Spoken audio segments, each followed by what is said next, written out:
The Level 100 Challenge. In both Generation 1 and Generation 2, although it did require quite a bit of luck in Generation 2, the rules of the challenge are simple. I can use any Pokemon I want, but I'm not allowed to use items in battle, and I'm not allowed to go over level 50, and oh yeah, literally every Pokemon is at level 100. But J-Rose, the Zigzagoon's only at level 2. Okay, not literally every Pokemon, every trainer Pokemon, because if wild Pokemon are at level 100, well then the challenge would be pretty easy. Now you might be wondering, J-Rose, why in the world would you pick Torchic? That is the worst starter for the first gym, Roxanne. And you'd be totally right, except the trainer I'm most worried about right now is definitely not Roxanne. Right now, we need to worry about the first rival battle with May. As she is a trainer, her Mudkip will be at level 100, and it knows Hydro Pump, so there's a lot of things to discuss here. For one, you might be confused why this is even a problem.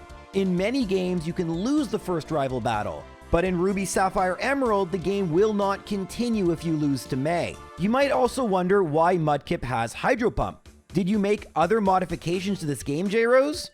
The answer for many reasons is no. For one, I would have no idea even how to get the Pokemon to level 100. Big thank you to speedrunning legend and content creator Shenanigans for helping me do this, albeit years ago at this point. And the only change Shen made to a vanilla copy of Pokemon Emerald was set all the levels to 100.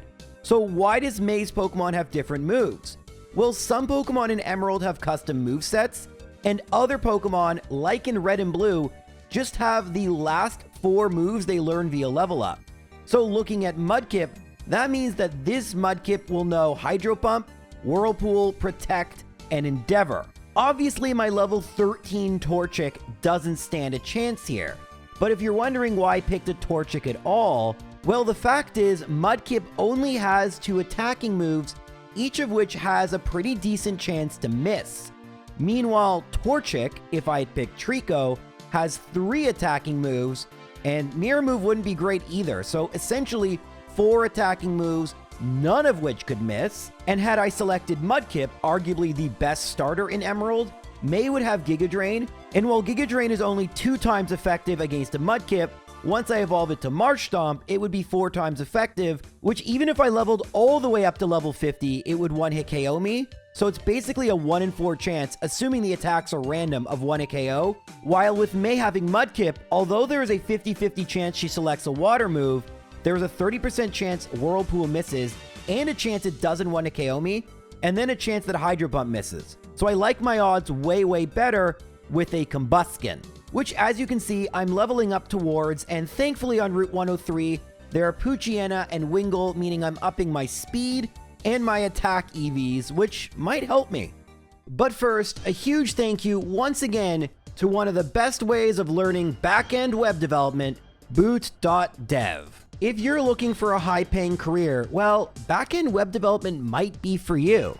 According to Stack Overflow, the median salary for back-end developers in 2023 was over $100,000. And using boot.dev, you can learn back-end web development from start to finish in the Python and Go programming languages. Boot.dev understands that one of the biggest problems with online learning is boredom, and their goal is to make sure you're never bored so you can stick with the program long enough to reach your goals. They also understand that when it comes to coding, you can't actually do that without writing a lot of code, which is exactly what you'll do on boot.dev. The great way they do that is by turning learning coding into an RPG. They give you experience points, levels, achievements, quests, a way to make you feel rewarded in addition to learning a really useful skill. If boot.dev sounds like something you might be interested in, well, good news, I have a promo code, and you can go to boot.dev and use that code, JROSE11, to get 25% off your first year if you choose the annual plan. With that said, it's not as if we're going to get Combuskin and just win. I mean, Whirlpool does miss, and Ember could potentially burn. And up until Generation 6, if we were to get a burn, that is 1/8 every single turn. But yeah, I do kind of battle in vain, just trying to see what's going to happen. But I don't think it'll shock you to learn we're going to have to level up a lot more. And to answer another question you may have, at this point of the game, and this is why solo runs can be so brutal in Ruby, Sapphire, Emerald, we still don't have access to Pokeballs yet. So it's your starter, and that is it. And speaking of my starter, it turns out Combuskin would never battle May because we evolved it into Blaziken. Now, Blaziken has some really useful moves, and this is why I wanted to use it. It can use Sand Attack, Bulk Up, and Double Kick, and look at that damage. Yes, Hydro Pump still has a chance of hitting, but I figured that without excessive leveling up, a level 36 Blaziken with this moveset outspeeds and with the right luck can win. But how long is that going to take? If we zoom out, you can see I've been doing this on my Twitch stream, or I did this many years ago, and that timer in the bottom left, that's real time. So all the speeding up I can use in order to make this challenge less terrible, it's still taken me almost 3 hours, and I haven't gone past May. The in-game timer is over 19 hours. This is the very first battle, but it's also the very worst battle because we have such few options. And we're really relying on some crazy luck here, including Sand Attack. But eventually, and it took me another 10 minutes of battling, we hit May with the Sand Attack, Hydro Pump misses, we go for Bulk Up, Hydro Pump misses, we go for Double Kick, Hydro Pump misses, we go for Double Kick, Hydro Pump misses, we go for Double Kick, Hydro Pump misses. Now, the odds of that happening were low. I really wanted a Whirlpool, and as it turns out, May clearly has good AI, because she always went for the water move. But yeah, guys, almost 6 minutes into the video, we've beaten our first trainer. Yay! Now, it'd be really hilarious to tell you that the next trainer was just as tough. But because this is an EV-trained Blaziken, and since Poochyena used Taunt, we were able to get by the Pooch pretty easily. And the trainer after that has 2 Wurmple, which still would just know Tackle and String Shot. So part of why I was so hesitant to make this video is that every single trainer is so interesting and required strategy, but we're gonna once again have to stick to the major battles. Otherwise, this video literally could take 9-10 hours. But okay, counting May 1 as a major battle, the next major battle is Roxanne. Not a great matchup for Blaziken, even with Double Kick and Bulk Up. So how am I going to deal with her rock Pokemon? And are her Pokemon going to be considered to have custom movesets, and thus will have far worse movesets than just the classic last 4 moves we've been facing so far? All those questions will be answered shortly. We lead with Breloom. Yeah, I've spent 2 hours training up a Breloom, and then I go for Leech Seed. Roxanne goes for Potion right away, and Mega Drain's doing very little. And thus far, I can't tell if Geodude just has Rock Tomb and other moves, or whether it has a fully custom moveset. Then again, I guess it doesn't matter if Rock Tomb will still one-shot Breloom. I mean, the fact is, at level 100, any moveset is bad news. So now I'm leading with Blaziken and going for Sand Attack to try and lessen the accuracy of 80% accurate Rock Throw. As it turns out, Geodude and thus all the Gym Leader's Pokemon are going to have the exact same movesets they would have in the vanilla game. For earlier Gym Leaders, this is probably going to make things a little easier, but for later ones, it's probably going to make them harder since their movesets are actually decent. Anyway, with Leech Seed and Mega Drain, we knock out the first Geodude, but that's just one of 2. You'll notice I've leveled up my Breloom to the point where Rock Tomb does not KO anymore. And I have some other really cool Pokemon to use, such as Slack Off. For whatever reason, Roxanne will always heal, and I try to get off a sneaky yawn, but that doesn't work. Now I go back into Breloom, I go for Mega Drain since I outspeed, but unfortunately, it's still not enough, even with all that health gain, to tank a Rock Throw. And so it looks like I'm gonna lose, right? Well, I will, but not before knocking out the second Geodude. But this is key since our Nincada, which I thought might be a good Sand Attack user and could potentially be used versus Brawly, gains a bit of levels. I mean, one thing I will say is if you knock out a Pokemon, you gain levels pretty quickly at level 100. Although imagine this in Generation 5, how much better that would be. I've been battling Roxanne for about 40 minutes, and now I'm leading with Breloom because it's at level 37. Status moves like Poison and Leech Seed are so great because even though I won't do a ton of damage with attacks, Leech Seed always does the same 1/8 it should every turn. So Geodude actually goes down fairly easily, although I get a bit of a lucky miss. Once Rock Tomb misses, I actually made a mistake and swapped into Nincada early, but that's okay. I figured out the whole strat to this battle is keeping Breloom around as long as possible. So So every other Pokemon is simply cannon fodder so that Breloom can gain back all its HP, and then Geodude hopefully would miss, which it doesn't. After a Rock Tomb, I'm actually slower, so I have to switch into Slackoth, which I thought we'd go for some cool Yawn strats. But we do get by the second Geodude, this time with Breloom, and now it's level 38, which is close to the cap. We don't outspeed Nosepass, which is a good thing, because that means that Nosepass isn't necessarily going to use Rock Tomb. And so because of that, and this is huge because Nosepass only has Tackle, and Leech Seed pretty much makes up for that, I try to knock it out with a Mach Punch. Breloom does faint, but out comes Blaziken, Leech Seed does the trick, and although it's taken nearly 5 hours, I have gotten my first gym badge. One thing I want to note, however, is that both Blaziken and Breloom are getting close to the level cap, and neither of them are particularly great against either Brawly or Rival 2. And so while it might be tedious and time-consuming, a real strategy might be like with Breloom, leveling up a specific Pokemon that's really good for the next battle, and then kind of not using them as much because they're so close to level 50 already. Well, good news, everyone! When it comes to Brawly, I actually don't need to level up much at all because Brawly's Pokemon can't hit Sableye.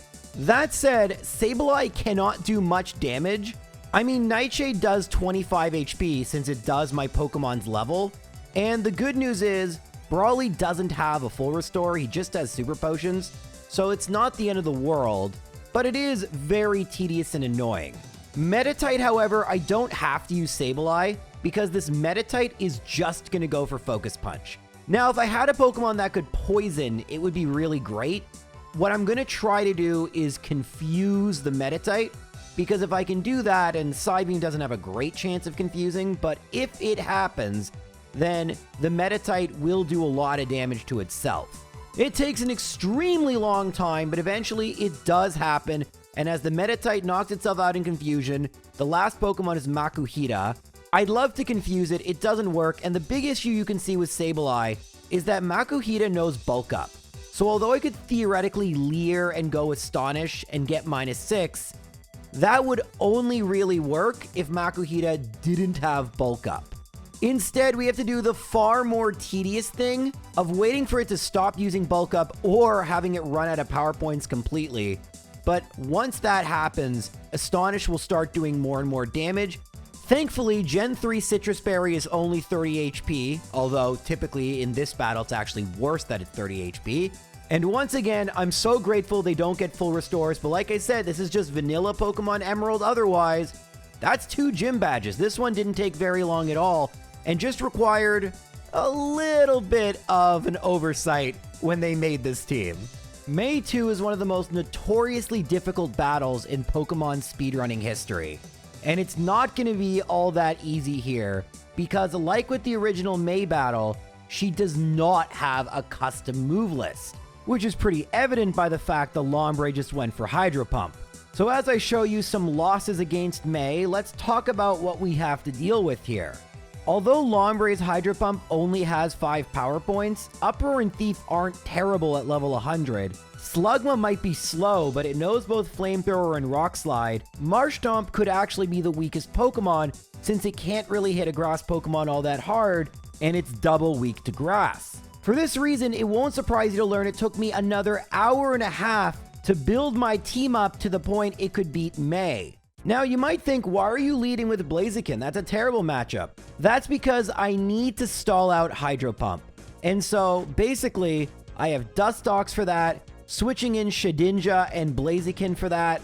For those of you who don't know, Shedinja can only be hit by super effective moves, so it's a pretty cheap Pokemon to use, but I've been at this for an hour and a half. I don't feel all that bad doing this. And you can see, I'm still getting absolutely wrecked by this Lombre.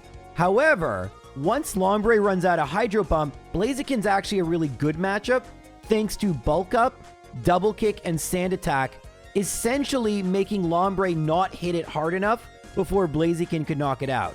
Next comes out Marshtomp, and unfortunately for Marshtomp, it does not have a move to hit Shedinja with. The AI is aware of this, so we'll swap into Slugma. I hit it with a Sand Attack, I swap in Blaziken hoping for the miss, don't get it, that's okay. Vigoroth, even at level 27, outspeeds Slugma and goes for Yawn. This is something I've had in my back pocket for a while, and Rock Slide even misses, which is great because we can go for Endure, and that's just one extra Pokemon. But now, and you've seen this strategy before, Breloom is going to go for Leech Seed, and now we just kind of have to, wow, that did a lot more damage than I thought it would. We just kind of have to stall. The Sand Attack causes a miss here, and now against Marshtomp, all right, well, looks like Breloom wasn't the matchup we needed, but that's okay. Shedinja does get Swords Dance, and so although the best move I have is Scratch, so I kind of wish I got to use a bunch of Sand Attacks and got to attack with anything else, but eventually, slowly but surely, after an hour and a half, thanks to Shedinja, we got a bit of a cheesy victory against May. I know some will scoff at me using a Shedinja, but there's a couple things to note. Number one, Shedinja is still subject to the level 50 rule, so if I use it too much, I'm going to lose it before the Elite Four. And speaking of the Elite Four, most of those Pokemon have something to hit Shedinja with. In this challenge, however, it's kind of funny, because my Pokemon are so underleveled, they practically all have 1 HP, so having Wonder Guard on top of that really does help. I'm not sure how much I'm going to have to use Shedinja going forward, but it's a good option to have in my back pocket. Oh, and one last thing before we get to Wattson, if you're curious how Shedinja got Swords Dance, the answer to that is kind of interesting. You see, if you delay Nincada's evolution to level 25, upon evolving into a Ninjask, it will be able to learn Swords Dance, and if you teach Swords Dance to the Ninjask, the Shedinja that appears in the empty party slot will have the exact same moveset, including the new move Swords Dance. Kind of a cool way to get Swords Dance super early on Shedinja. Alright, the next major battle is against Wattson, and Watson's Voltorb does no rollout, but none of his other Pokemon can damage Shedinja. The problem is getting past this Voltorb, and as you'll remember from some of my videos, rollout's pretty cheap. Unfortunately, Graveler doesn't do enough damage with Magnitude, and in the very next battle, I try to be very creative using all of my Pokemon, but it just simply isn't enough. So nearly 8 real hours into this challenge, 34 in-game hours, once again, we're going to have to grind experience points to basically build a custom team for Wattson. However, after about 10 minutes, I realized there was a way I could cheese this battle. Watson's Voltorb can occasionally go for self-destruct. Now, I can send out Graveler for Electrike, and even though there's a massive level difference, I still do some pretty decent damage. Now, you might wonder, why not just send out Shedinja here? And part of it's just that I don't want to cheese the entire battle, but there's also the issue of Magneton. Now, Magneton does know Supersonic, and that indirectly could hurt Shedinja. However, it goes for Sonic Boom, which sucks. It then goes for Shockwave, which doesn't suck and knocks out my Dustox. Graveler gets a Magnitude 8, and it does very decent damage considering this is level 100. I then get a Magnitude 9, so I've taken it to half HP. Now I know it's going to go for Sonic Boom. I avoid it with Wonder Guard. But the other problem with Shedinja, and look at that, I hit myself in confusion, is you might notice I don't really have a move to hit Magneton with. So while Shedinja is definitely a great help, 2 out of the 4 Pokemon completely wall it. Rather than level up, I decided to battle Wattson a bunch of times, try to come up with a really good strategy. In the end, I realized that the strategy of just hoping Voltorb self-destructs is a good one. We do get Effect Spore, which is nice, because even at level 100 we outspeed, thank you Gen 1 through 7 paralysis. But now we can swap in Graveler, and even if it damages us, wow, that's a Magnitude 10, with, oh, I didn't even need the Leech Seed, but it would have gained back all my HP. So now against Electrike, the only real play is to swap in Shedinja. I really wish we had a better move than Scratch, and Confuse Ray is kind of nice because Electrike keeps upping its attack. So it's basically like Swagger, which is pretty good, and it's not hitting itself in confusion yet, and it snapped out. That's okay. I'm really worried about Static. I'd prefer not to be confused, but let's just knock it out. Now, interestingly enough, Wattson decides to go into Manectric, which in these generations they can go in any order they want. I did not expect that. Manectric, however, can paralyze me, but it can't hit me. So I was very confused by this. still, this is a pretty good scenario where if I knock out Manectric, Magneton doesn't have a move that can hit Graveler other than confusing it or Sonic Boom. So this could go really well. Eventually, though, Manectric is going to knock itself out with Confusion, and I think we've got this. Shedinja levels up to 33. I do need to watch that, because Shedinja, it starts leveling up really slowly, but it becomes an absolute level up king as the game goes on. So that's something to be wary of. Now I'm going to swap Shedinja back in. I do not want my Graveler confused, so I'm going to swap in Tentacool here. It's going to be maybe useful later. And now Graveler, we need some Magnitude 10s here. Supersonic, come on, not that. That's 13. All right, Magnitude 7, that's okay. I'm going to swap here. I have Pokemon to use. Sonic Boom. I guess I'll go for Protect. Doesn't really matter. I can swap in Graveler because it's going to go for Shockwave. Perfect.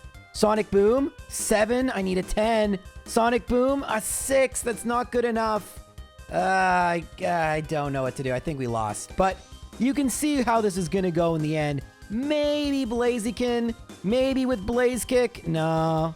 That sucks. I can go into Dustox. I can... it's nothing I can do. I mean, theoretically, Shedinja could win, but in practice, yeah, that's probably what I thought was going to happen. That sucks. As it would turn out, the hardest part of Wattson was actually just getting by the Voltorb.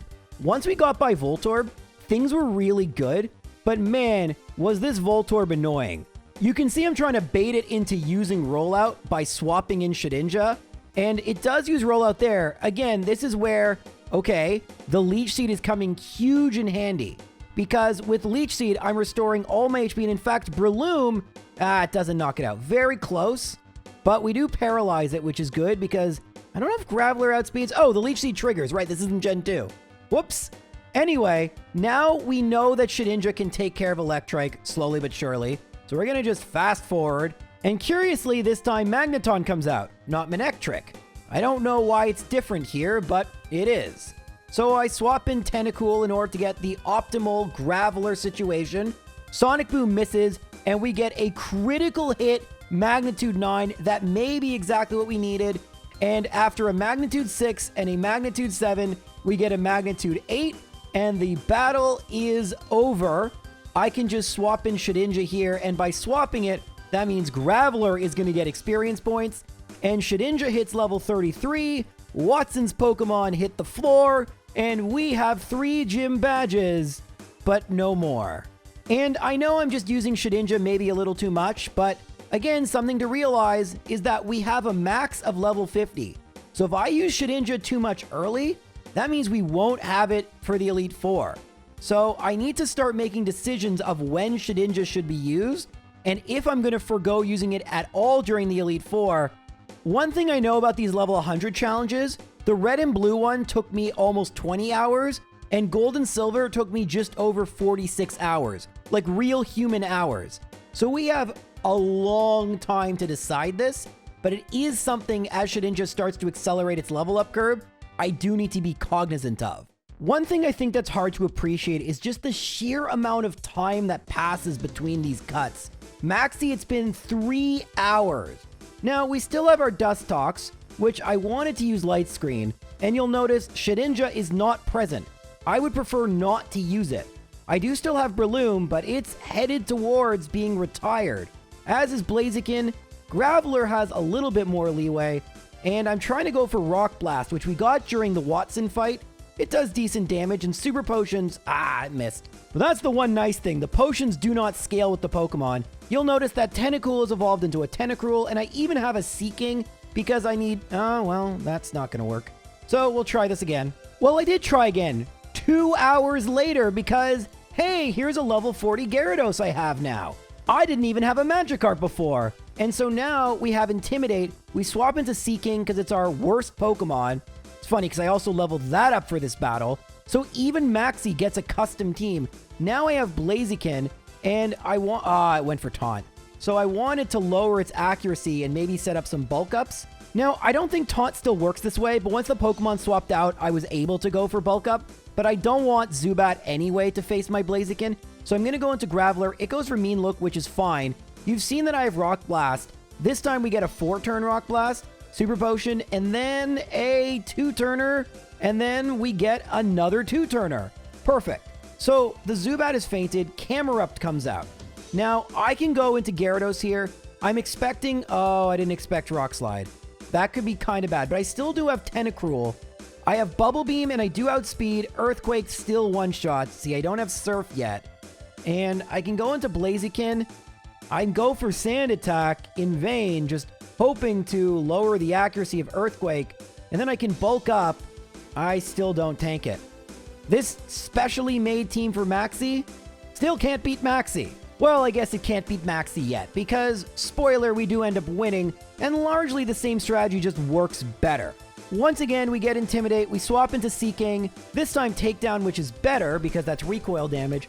Then I go into Blaziken, I anticipate the taunt, so I go immediately for a double kick, and then Super Potion, another double kick. It sucks that this is the best move I can use. This time I anticipate the swap, it doesn't swap, but because I'm in Blaze range and a crit, we end up knocking out the Mighty Yenna. That was pretty cool. Now, I do outspeed Camerupt, so I'm going to go for Sand Attack. Rock Slide misses. Another Sand Attack. Rock Slide misses. Another Sand Attack. Rock Slide hits. Because I had such low HP, the AI didn't care if it used Earthquake or Rock Slide, and Rock Slide has worse accuracy. Now Gyarados comes out. I go for Hydro Pump. It does half. Rock Slide misses. Super Potion, Hydro Pump. This is why we have Gyarados, by the way. Because Hydro Pump 3 shots, and now against Zubat, we can actually swap into Tentacruel here, who wasn't really needed aside from being a bit of a meat shield. And then we can swap in Gyarados, lower Zubat. That's right, I'm worried about a Zubat's Air Cutter. That's how scary Zubat is. I mean, heck, at level 100, everything is scary. I should know, I do this a lot. But thankfully, it only takes 2 Rock Blasts to win. And with 13 hours and 31 minutes into the run, we're finally ready to challenge the 4th gym leader. Certainly Pokemon like Seeking, Tentacruel, Gyarados, they probably are going to come in handy. Is that going to be enough? Are we going to get around Flannery's fire Pokemon? Well, I can tell you one thing, Shedinja certainly isn't going to be any help, so something's going to have to give. So Flannery leads off with Nummel, or Numel, I never knew. But it goes for Takedown and gets a crit. I don't know if that matters, but it does outspeed Seeking. However, I could use Gyarados and Intimidate it, which proved effective. I then am going to go for Hydro Pump, and it's not a one-shot, but it does quite a lot. I was hoping Dragon Rage would knock it out, but not only does it not, it set up the Sunny Day, which is bad. Now Seeking is out, it goes for the Hyper Potion. Man, the fact she has Hyper Potions is so clutch for her. Takedown doesn't knock me out, the Intimidate worked. However, I've lost 2 of my water Pokemon, and we still aren't past Nummel. Tentacruel knocks it out, but now out comes Slugma. Slugma is probably the weakest link on her team because it really doesn't have a useful non-fire move, and Overheat is kind of a one-time use thing. That said, all my water Pokemon have fainted, and Graveler is so weak in special defense that although it outspeeds, which is pretty cool, it can't knock it out. Breloom can, so this is progress, but Camerupt outspeeds Breloom, and although it does not have a ground move, which is good, it still can just, go for Attract. I thought there was going to be a little more of a dramatic conclusion. Well, there you go. Critical hit, Tackle. That's hilarious. Now, to make a long story short, beating Flannery was nothing short of brutally difficult. The Gyarados against Nummel, that actually was a good matchup. But you'll see that I'm going to swap in Blaziken and hope to tank Slugma's Overheat, but then I can go into Macargo. That is another Pokemon I have trained from scratch, specifically for this battle, to go for Yawn. It did put me to sleep, but remember, like I said against Wattson, Leech Seed versus level 100 Pokemon is a huge deal.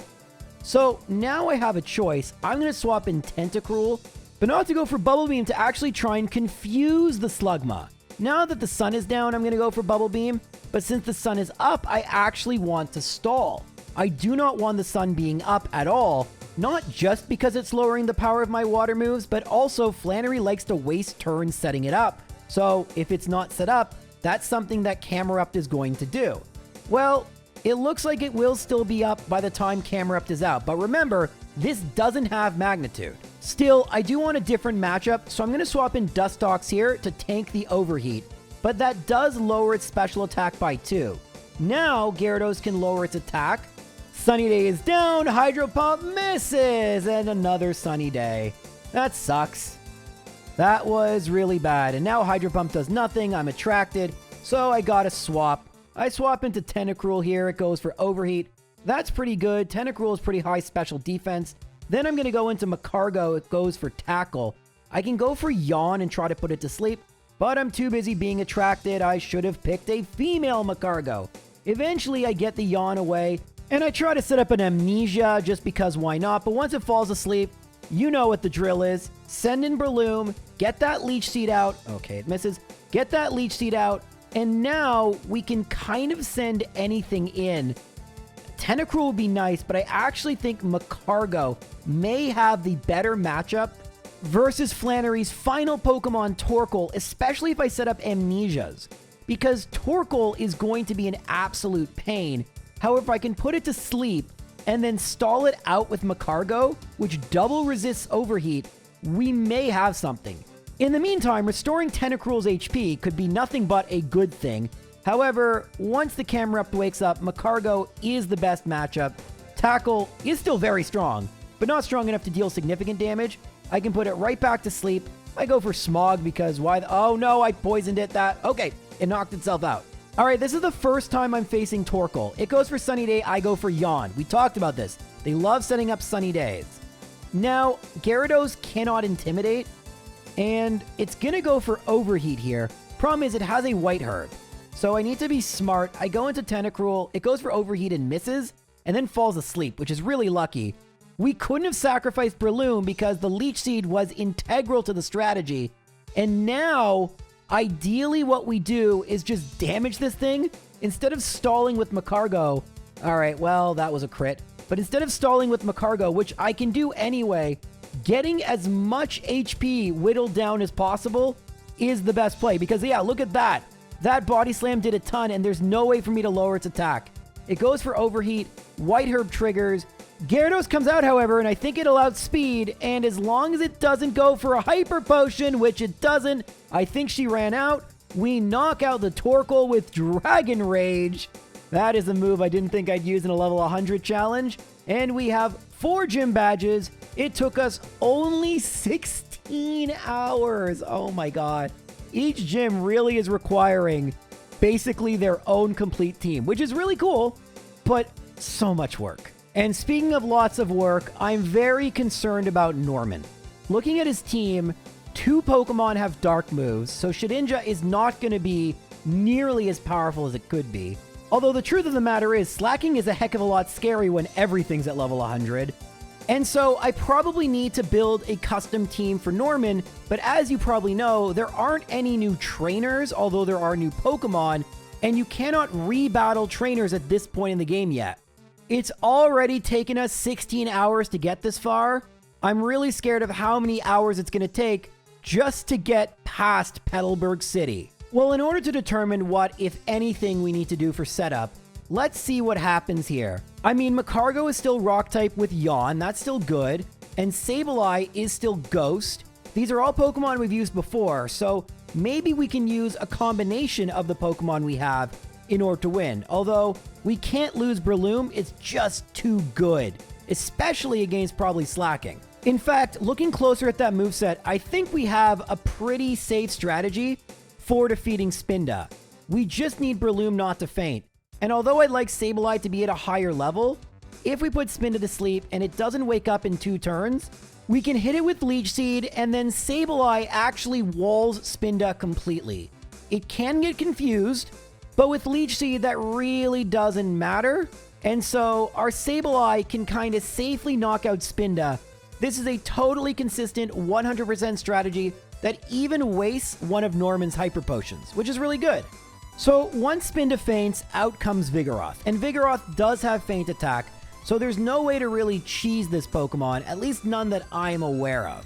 It's also notable that Vigoroth can't be put to sleep, so I use Magcargo just to get a better matchup. So now I can send out Gyarados, lowers attack by 1, and that's still not enough to tank a Slash.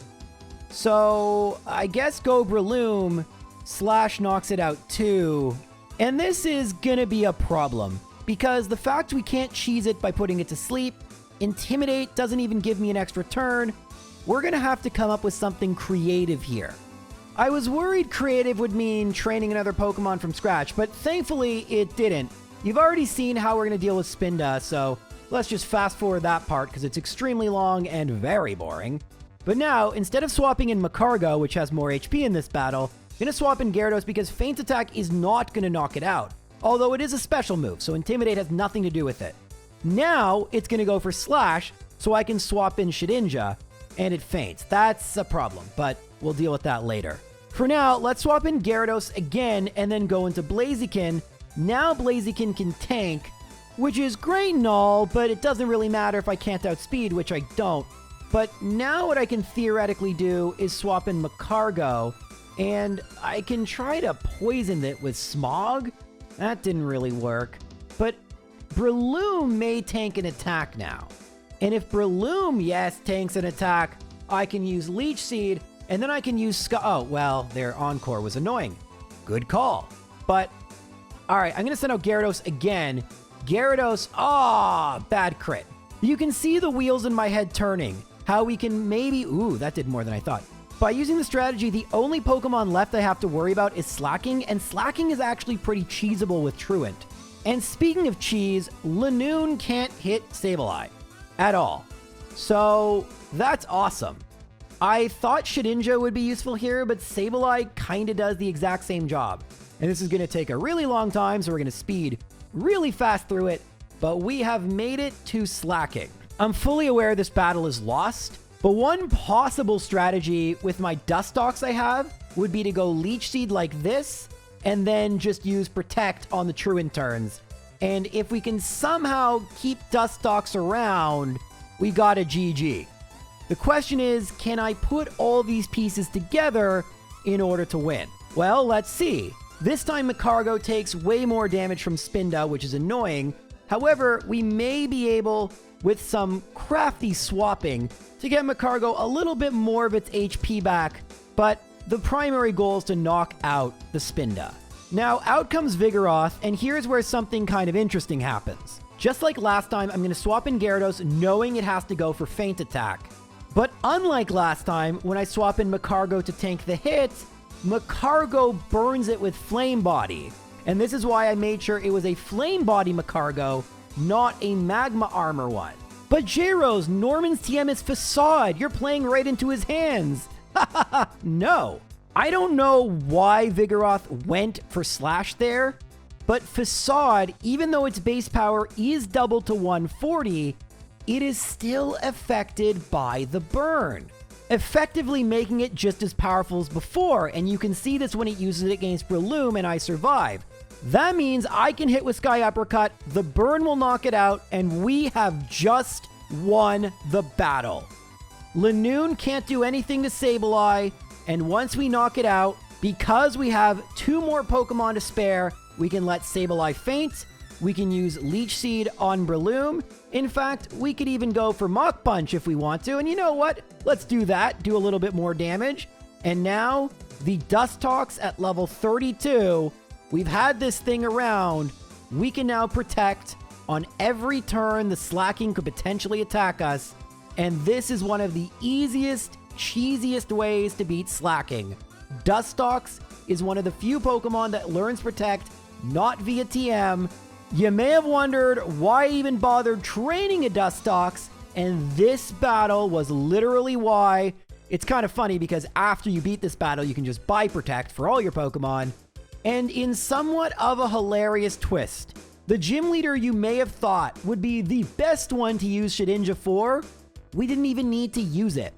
Sableye, Dustox, Breloom, Macargo, Gyarados were all we needed. No new Pokemon trained, and that's 5 gym badges, 16.5 hours in. We're making progress. Our pace is about to slow, however, because as you probably know, once you defeat Norman, a lot of the game opens up. And that means there are a lot of different Pokemon to catch and train, and we're probably going to need some of them in order to defeat the next gym leaders, such as Winona, the flying type gym leader. Like with Flannery, using Shedinja is just out of the question. In fact, she has pretty decent secondary typings and movesets on all her Pokemon, including Altaria with Earthquake. So this could end up being really difficult. I decided to go Graveler, still that Graveler, against Swablu, because Swablu can't really do all that much to Graveler. It can go for Perish Song, but that hurts both of us equally, and I don't really mind swapping out. Well, before that even becomes semi-relevant, I knock out Swablu, but next is going to come out Tropius. Now, the good thing about Tropius is it doesn't actually have a grass move other than Solar Beam, which is a 2-turn attack, so I go for Self-Destruct. That did less than I was hoping. We can, however, swap in Dustox, not to use Protect, although we could do that, but to use Toxic, although I actually forgot about the safeguard, so it wouldn't have worked anyway. But that was a smart idea, if I do say so myself. Anyway, we can yawn it and swap in Blaziken. Blaziken's level 49, so it's almost done, and it can tank the Solar Beam, and it even has Blaze Kick in Blaze range, but Winona has Hyper Potions, so that's going to be a bit of a damper, although critical hit's kind of nice. We actually do, surprisingly, knock out the Tropius, and out comes Skarmory, which in theory is a good matchup. Actually, that's great. Man, that was awesome. And now time to introduce another new Pokemon I just got, Magneton. You can't get it before Surf, and it doesn't knock out the Skarmory, but second hit does. Awesome. Now out comes Altaria. I know it's going for Earthquake, Gyarados can intimidate it, but now what? I guess I'll go for Dragon Rage, but yeah, that's not really going to work. And now Macargo, it goes for Dragon Breath, which is actually surprising, so I can hit it with Yawn. But Magneton doesn't really have... Oh, actually, it swaps into Pelipper, and that only does... Wow. It doesn't even do half to Pelipper. That's a bad sign. We're going to have to do quite a bit of leveling up, maybe some additional Pokemon, but it's not as if I don't have options here. That said, just because there are tons of possible solutions, doesn't mean it's going to be quick to find the right one. And Winona took an incredibly long time to find the right one. I believe I battled Winona something like 50 times. And here's what I ended up doing. Too often I was losing Graveler early, so I have to go for Rock Smash in anticipation of Perish Song and then a swap. In the end, I use Rock Smash and we both swap. Now Tropius I can swap into Macargo. And remember how I said everything can learn Protect? Well, we have it now. Now we can go for Yawn, and with Protect, that is an assured sleep. Now we can swap again, this time into Dusclops, and Dusclops has Curse. I'm very grateful Tropius didn't go for Sunny Day, because that means that once the Dusclops faints, like we did against Norman, this time with Macargo, I can just cheese an easy victory off Tropius. Now out's gonna come Pelipper. Let it be known, every single one of these Pokemon was a pain. So I'm gonna swap in Gyarados, and then I'm just gonna go for Dragon Rage. Seems weird, I know, but I'm actually just trying to do just enough damage so that when I eventually, and I should eventually faint, I'm going to be able to knock it out in one hit with Magneton. So that's the plan here. Magneton comes in. I have the Person Berry because this has been happening too much. Again, I've been doing this for like 50 times. I know what's up. Now, there was an alternate strategy where Graveler could come in use, but I have to swap it in here to tank the Earthquake because now... Remember how I said you couldn't cheese this battle? Well, I'm a lying liar. You can, at least if you use Quick Claw Destiny Bond. It's only a 1 in 5 shot of activating, but this was the only way I could figure out to get rid of Altaria. And we still have 2 more Pokemon left. It's 2 on 2. Skarmory's going to come out here, but Skarmory's actually not very good offensively. So I'm going to yawn it with Macargo, go for Protect, and then I'm going to swap into Magneton. Magneton is level 46. You can see how much I've been leveling up. This Magneton didn't even exist when this battle started, and now it's almost ready to retire. It's kind of the nature of this challenge. Skarmory does knock out my Macargo, but not before Macargo does one last amazing thing, gets the burn on Skarmory, and now it's just Swablu versus Magneton. I don't believe he can go for Perish Song, but I go for Thunder Wave. just to kind of make extra sure it may not attack one turn. It goes for Mirror Move, and finally, after all this time, it goes for Hyper Potion. But then finally, after all this time, wait, no. It goes for Mirror Move. I get paralyzed, and it can't attack. Look at that reaction. It is hard to get across in an hour or so video just how long and how much preparation and how much leveling up, because I don't hack in rare candies or anything like that. Everything is done. Sure, I speed the game up. I do that. But this has still taken 22 hours just to get this far. And we're not even close to the Elite Four, who you would think would be the most difficult. I would think that too. We still have 2 gym leaders, including a double battle gym leader. That means 2 level 100 Pokemon to deal with, which I think is infinitely worse than just 1, even though I get another level 40-ish Pokemon. Oh boy. I have spent a full day of real time doing this challenge, almost 78 hours of in-game time. Finally, we've made it to Tate Liza. You can see I have Dusclops and Cacturn, although the Dusclops didn't have full health, which was a mistake. However, I mean, just look at the utter destruction of my team. It doesn't matter what I put, what resists. I'm not even saying this is the wrong team, but oh my goodness, are we gonna have to level up to an insane degree here. As I go do that, let's look at Tate and Liza's team a little closer. They're pretty Shedinja-proof since they're a double battle, and we have an Ancient Power Claydol, as well as Confuse Ray Xatu and Flamethrower Solrock. We're not going to be able to cheese this, another reason double battles are so tough. We also really need to make sure we don't get hit by Earthquake, because you saw how much damage that can do. I know this looks impossible, but I actually make progress quicker than you'd think. However, I do need to rely on the incredibly cheap 20% Quick Claw Destiny Bond, but hey, I'm fighting level 100s, all's fair here. And getting rid of Claydol is huge because it can hit both my Pokemon. But wait, that's not the only cheap thing I can do. I can swap in Sableye for Magcargo, and this exact combination, Lunatone and Xatu, do not have a way to hit Dark Pokemon. So even though I did initially miss Leech Seed, I'm actually relatively safe right now. Not completely safe, I can still be put to sleep, and I can still be confused, and that can be frustrating, but slowly but surely, I should knock both of them out via Leech Seed damage. Solrock, however, has Flamethrower and Solar Beam, and so my hope is that we could have gotten a Leech Seed and then cheesed it with Magcargo, but Solrock had other ideas. Now I kind of want to knock out Lunatone and get this to a 2-on-1 so I can curse Solrock and hopefully win. Unfortunately, they're doing a really good job making sure that can't happen. I can't even really do anything with Claydol, so I just go for Self-Destruct. And this is when I realize that I have the beginnings of a really good strategy here, but there's a little bit more I think I can do in order to truly take this to the next level.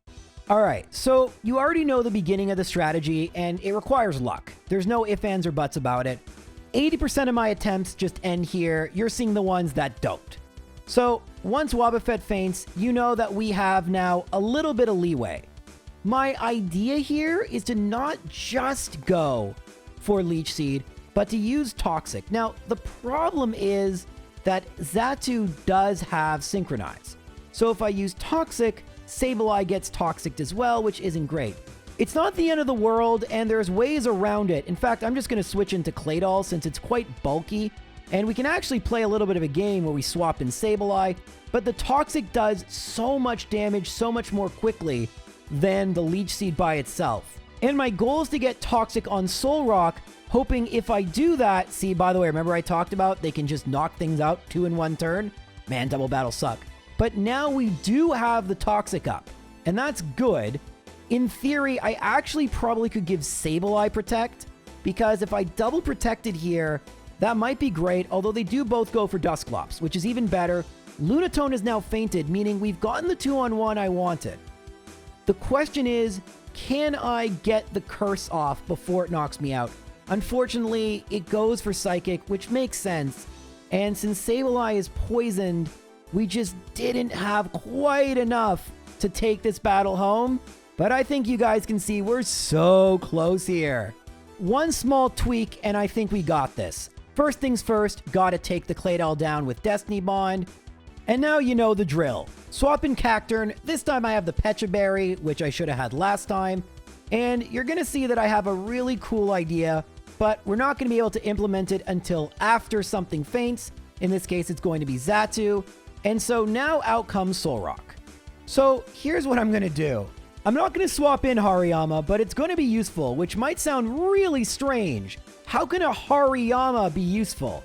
Well, actually in this case, it really doesn't do anything all that special, but the idea was to use Fake Out as just an additional way to get a flinch. I actually misread Tate Liza's AI. Had I used Fake Out here since she healed, it would have been the ideal time to do so, but I can still swap in the Macargo and keep that as an option for a little bit later.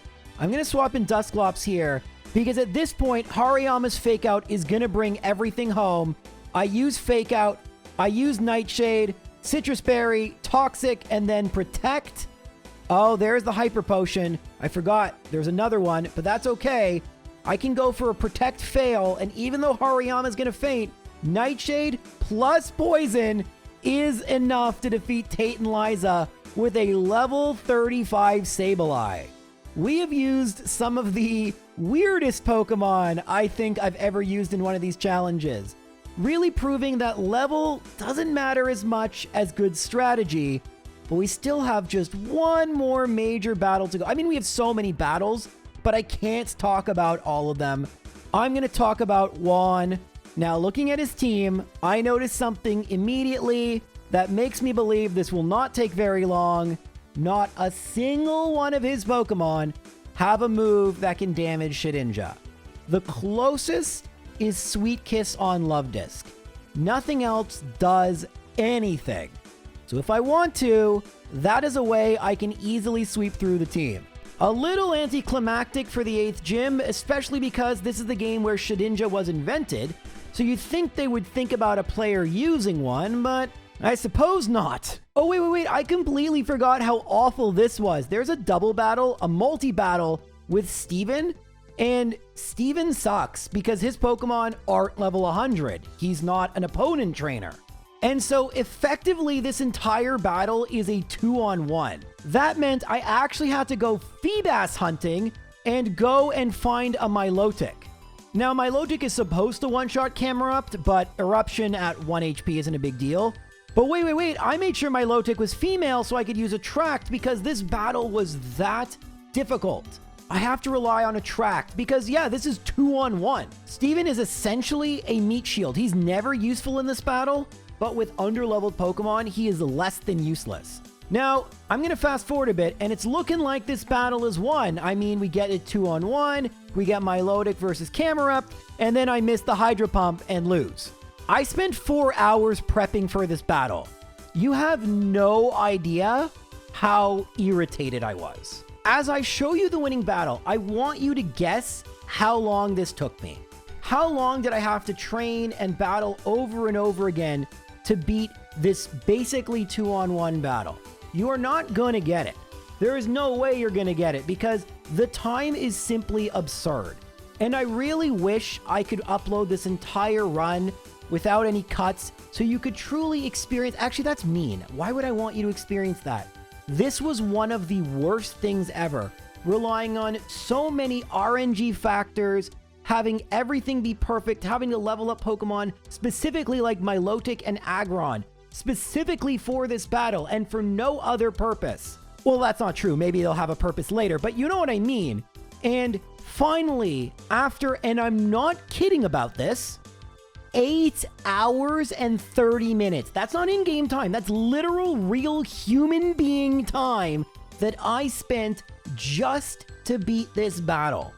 You have no idea how annoying this was because all I could think about was Juan and the Elite Four. And for 8 hours, I was stuck in a battle that I never even gave a second thought to. I never even considered, oh yeah, this could be tough. Because I didn't really consider the implication of Steven, who is terrible with his terrible Pokemon and terrible AI, turning this into a 2-on-1 where I have to defeat, for every one of my Pokemon, 2. It's a 6-on-3. And I still won. So I spent another 4 hours building up a team for Juan in the Elite Four because I wanted to do this without Shedinja. I couldn't. I tried really hard, but I have Lantern. It's one of my favorite Pokemon, and like I said, I do need to get rid of Love Disc. Well, I don't need to. It just would make things easier. And in the end, Lantern does a pretty decent job.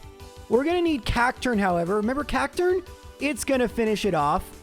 Celio's going to make quick work of that, and then Shedinja is just going to shed Winja. Of course, I need to watch out for Encore, but other than that annoyance, we are going to eventually just win. It takes a while, and it's tedious, especially because my only attacking move is Shadow Ball, and that's not a great move against Crawdaunt. Nonetheless, Shedinja is able to beat Juan's entire team, and it is still just at level 44, which isn't too bad. And the fact it's only at level 44 illustrates to you I haven't been able to use it in regular battles, in some way making some of the regular battles far more obnoxious. But I have so many Pokemon I've trained up for random battles I never even got the chance to talk to just because this couldn't be a 3-hour video. We're almost an hour in, and we still haven't gotten to the toughest part of the entire run, the Elite Four. Now, typically the Elite Four are tough because they're at a higher level. In our case, they're at the same level as every gym. However, regardless of whether we save between members, which we absolutely will, or whether we challenge ourselves and don't, we can only bring one team of 6 for all 5 of these battles.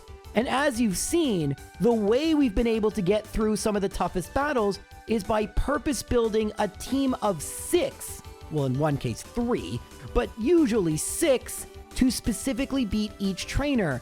Now I'm going to have to do the same thing, but with some suboptimal team members. If we could just build 5 teams of 6 Pokemon purpose-built for each Elite Four, yeah, this would be easy.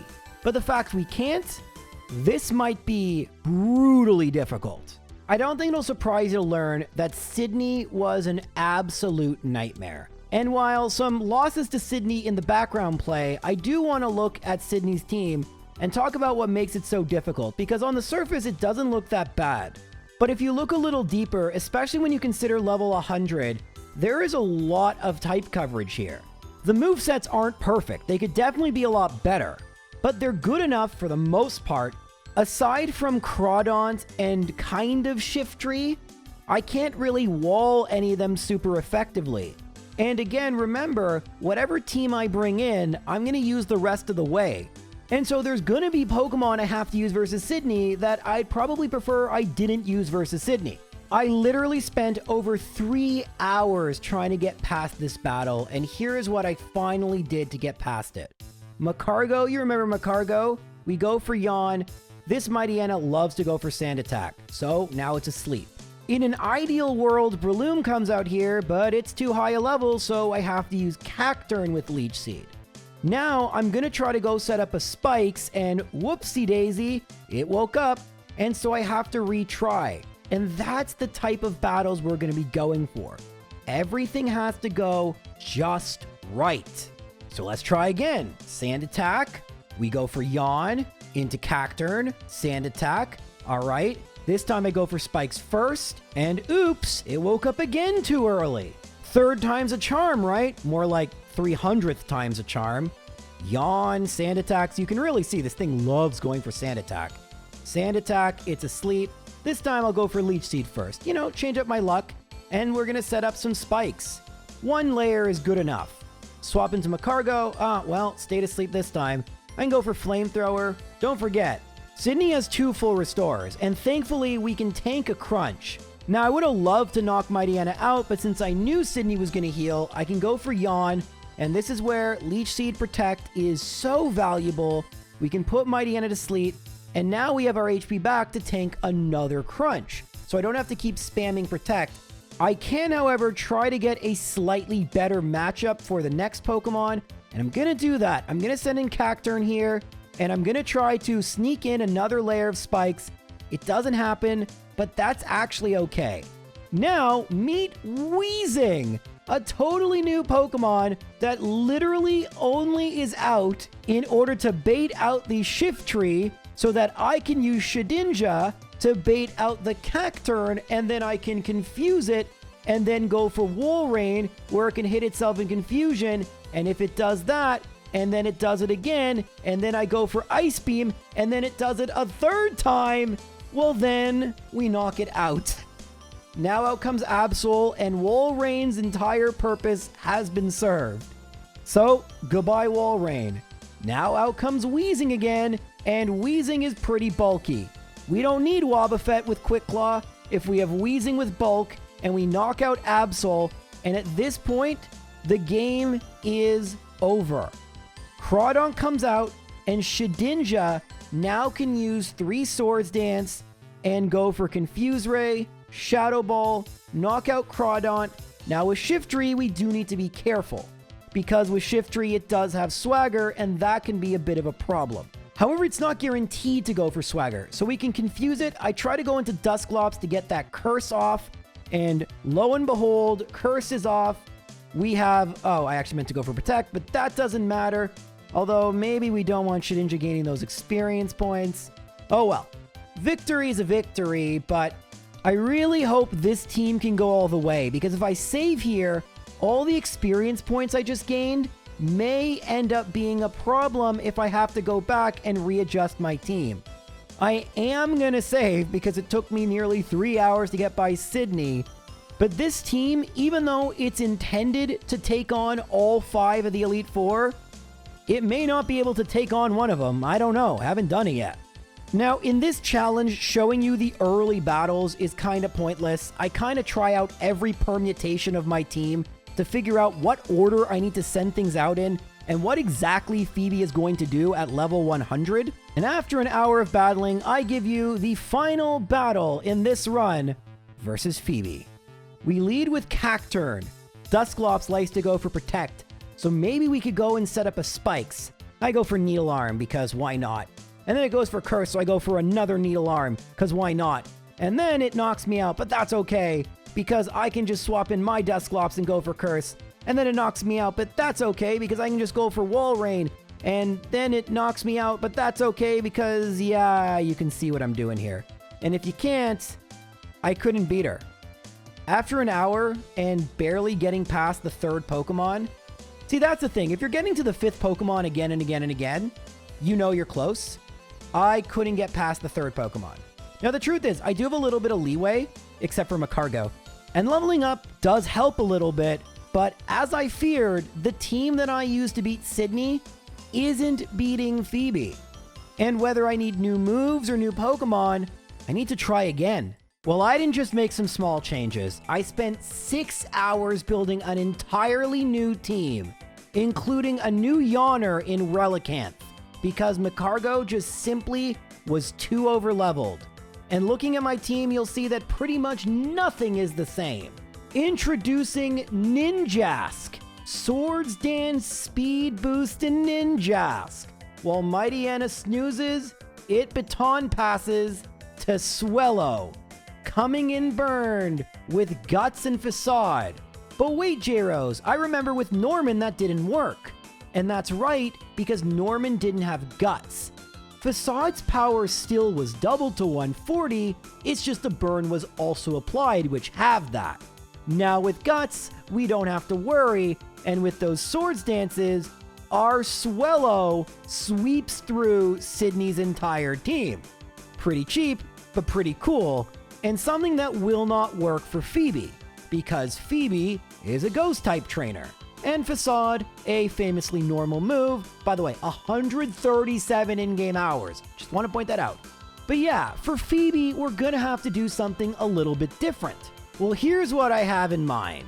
We're gonna lead with Relicanth again, and it's gonna go for Protect. I just go for Surf. Shadow Punch. Ooh, even with the crit, we tank it. Relicanth, very bulky.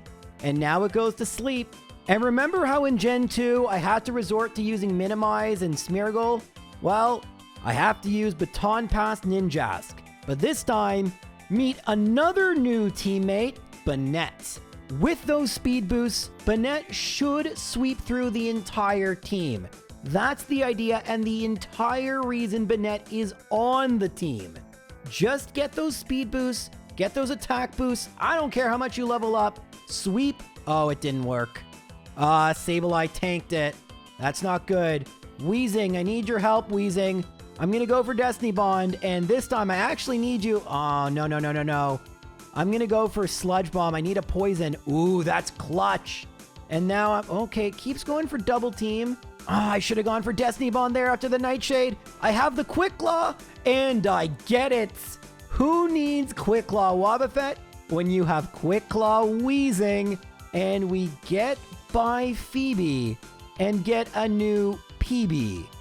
Ha ha ha ha ha ha. People say my jokes aren't funny. They're right. Anywho, now we make it to Glacia. Now, taking a quick look at Glacia's team, there is some potential for some Shedinja cheese.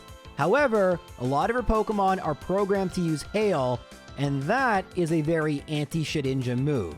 So if we use Shedinja, we need to be very smart about when we switch it in and make sure it's not a Pokemon that can use Hail, meaning in reality, the only Pokemon that we can actually use it against is the final Walrein. A tough Pokemon, but it's not going to be super useful, I don't think. I've been battling Glacia for half an hour and still haven't come up with a real strategy. Her first Celio is so irritating that I think at this point, I'm just going to have Weezing use Destiny Bond to knock it out, because Hail just is such a Shedinja problem. But then I don't know what to do next. I can swap in Banette on the Glalie, but that's not really all that useful. Honestly, that was a waste of a Pokemon. I should have just gone to Relicanth, and yeah, Light Screen, Yawn, and actually here, I go for Protect on the Ice Beam. Now, I do have Ancient Power, which I can use. I even get a crit, which is pretty cool. Now, I'm going to play this super safe and wait until it wakes up, just spam Yawn, and then put it back to sleep. Now, Relicanth faints, and I think what I need to do here is just get super duper bo booper lucky with Ninjask. Set up 3 Swords Dance, get the speed boost, and hope this has max sleep, and then just swap in Swellow, and yeah, I think this is gonna work. Kind of a lucky strategy. Do we one-shot everything? All right, we do one-shot the Glalie. We do one-shot the Celio. Do we one-shot Glalie 2? We one-shot the Glalie 2. And now Walrein we might not, and I cannot let Swellow get unburned. So all I gotta do is swap in Shedinja, and this will take a while. But in the end, Shedinja will always knock out Walrein, and now we've made it to the final 2. Didn't even have a strategy there, was just kind of toying around with stuff. And I know some of you will be disappointed I didn't show my losses, but seriously, most losses is just resetting at the first Celio over and over and over and over again until I come up with a strategy. I show you guys losses when I learn things and when there's an interesting strategy developing. When I'm just throwing stuff at the wall, sometimes I win, but that's actually not very common. But it happened here. But you know what? To make it up for you, I promise to show off nearly all the Drake battles that I can. I'll give you an in-depth look of how I went from first battle to winning battle. So I'm going to lead with Relicanth. It goes for Protect. I go for Yawn. Dragonclaw doesn't one-shot. Nice. But Double Edge is going to knock me out. Now, I don't know, just go into Ninjask and do Triple Swords Dance. Now, there is a Salamence. It is going to intimidate me.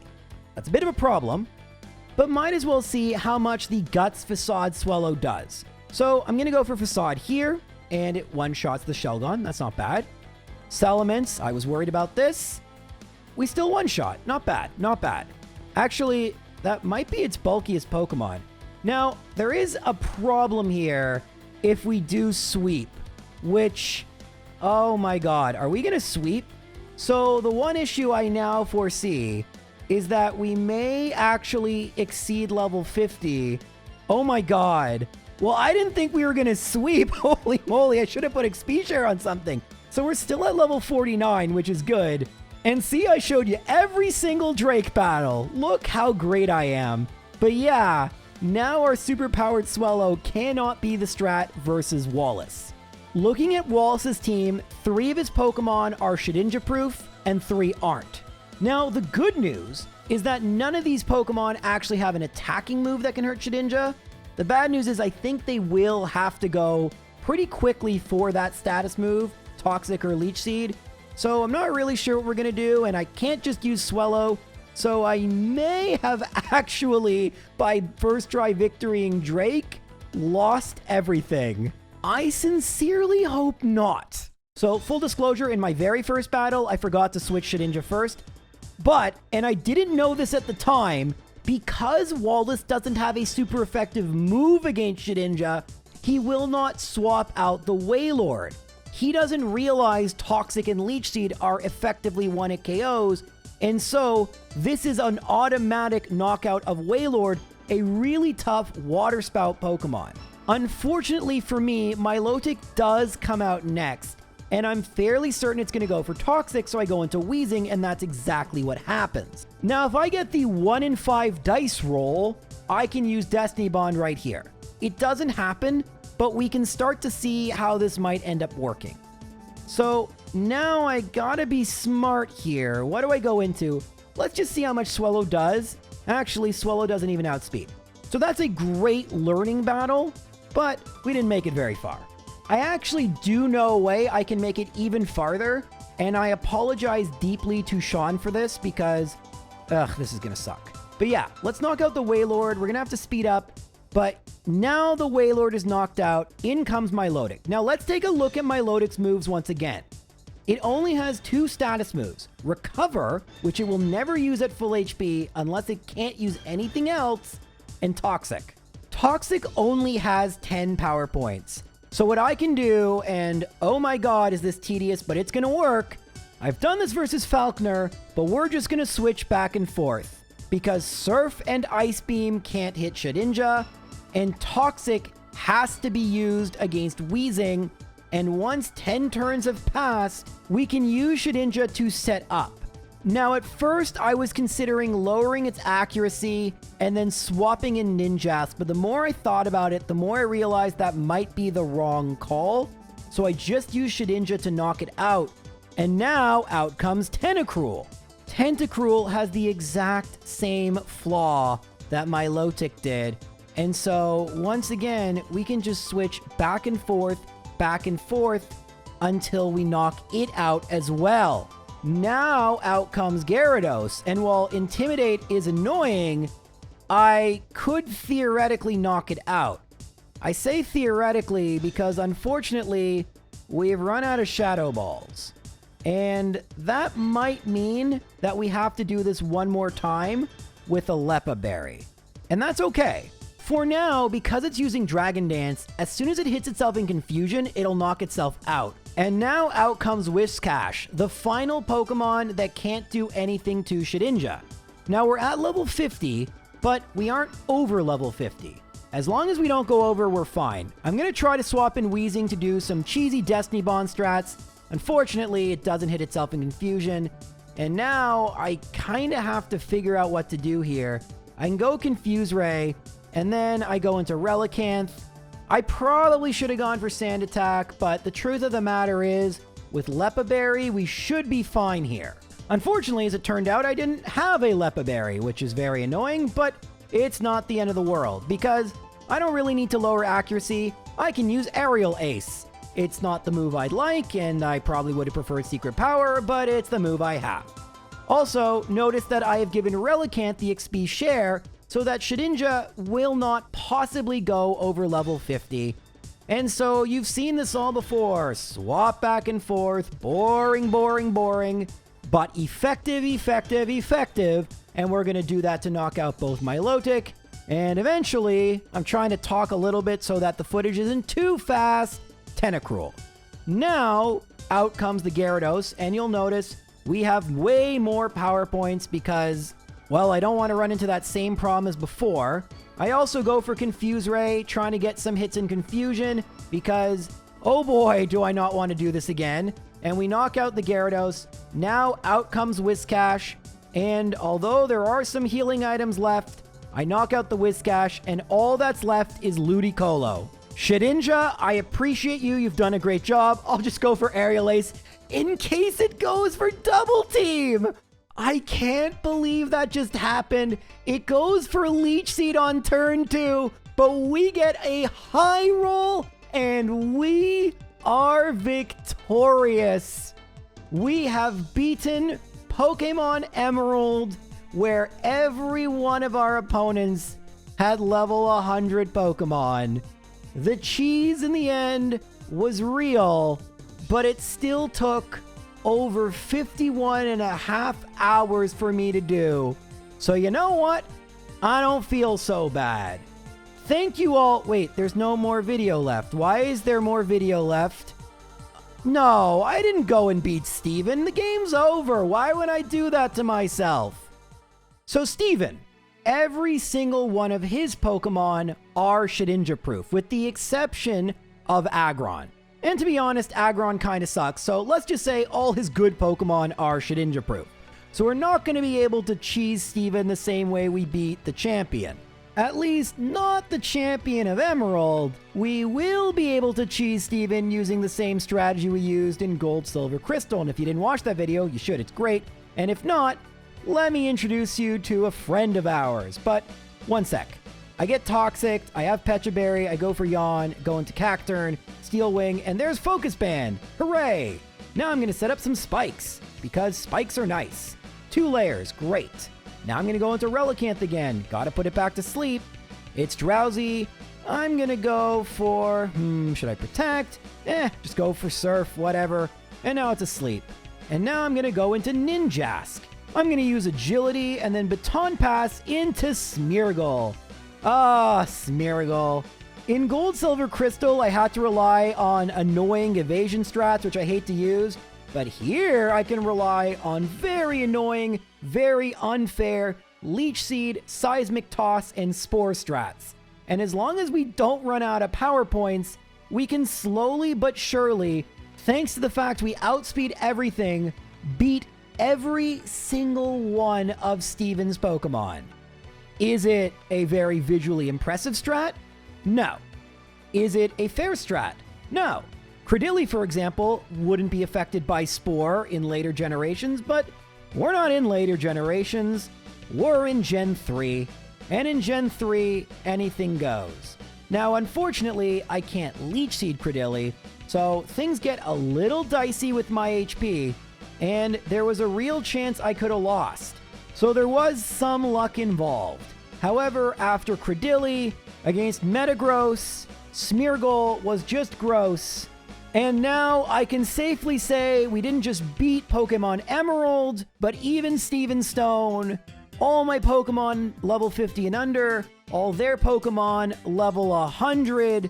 This was a super fun challenge to do, and it takes forever to do it. We have Pokemon Platinum at level 100, but the one I really think will be interesting is Black and White and Black 2, White 2, because the way experience works in those games, man, that's going to be terrible. That's a problem for future J-Rose. Current J-Rose needs a break from voiceover. I've been here for like 5 hours, so thank you so much for watching. I'm done. Goodbye.